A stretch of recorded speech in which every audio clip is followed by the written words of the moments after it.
What's going on, everybody? I'm Jory Goodman, the Time Teller. So we are almost at 7,000 subscribers, and some of you have given me the suggestion to do a little Q&A. And that's a really good idea. So from now until 7,000, I want you guys to think up some good questions, and you can post them here or on my Instagram at The Simple Consultant. You guys always ask me some of the funniest, most interesting questions anyway, so I figured I'd rather get some of them out of the way and answer them in a video. So please, ask away.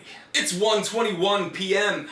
Let's get down to business. So I've recently been getting links to another YouTuber's video. Federico over at Federico Talks Watches recently did a video about alternatives to the Patek Philippe Nautilus. So you guys wanted my opinion on that list. I think it's a very good list. Most of the watches he chose were modern, stainless steel watches with integrated bracelets. And you guys wanted to know, would I add any watches to that list? And you know what? Actually, I would. I would first add the IWC Engineer. Obviously, this watch would have a similar aesthetic to the Patek Philippe Nautilus, because it was also designed by Gerald Genta. But there's one more watch that I would add to the list that's even more attainable than the alternatives to the Patek Philippe Nautilus, and I'm talking about my Omega Seamaster. So this is my Omega Seamaster ST3660848. Now guys, this is obviously not a current piece. This is a vintage Omega from 1976.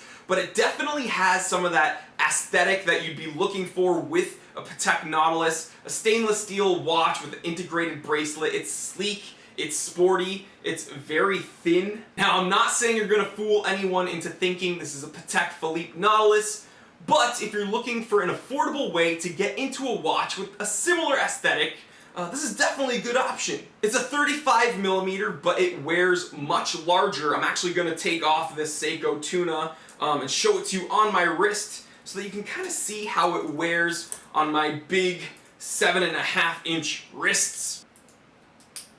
It's got that 10/20/17 jewel automatic. It's incredibly thin.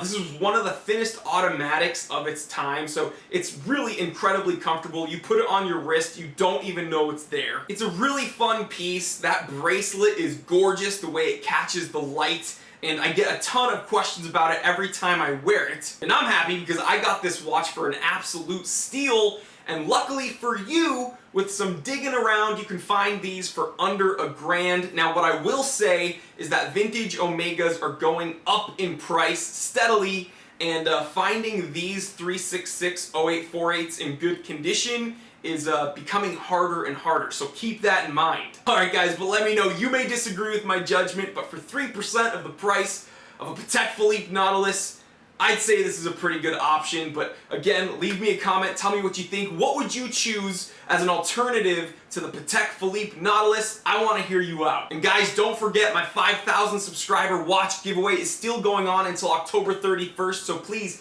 click the link in my description below to enter that. And I want to remind you about my Q&A that I'll be doing at 7,000 subscribers. We're almost there, guys, so think up some good questions, leave them here in the comment section, or you can ask me them at my Instagram at The Simple Consultant. I'm excited to hear about the funny questions you have for me. And guys, again, I want to thank you. My subscribers are just increasing by the hour, and it's all because of you. So if you haven't subscribed yet, go ahead, click that subscribe button. It takes 1 second and it helps me out a ton. And while you're at it, you can click that little bell icon so you do not miss an episode of The Time Teller. There's just so much more awesome content on the way, and you don't want to miss it. I'm telling you guys, please like, comment, and subscribe. Share this with other watch enthusiasts, other people that you think would enjoy this. I'm Jory Goodman, The Time Teller, and always remember, I didn't invent time. I just tell it.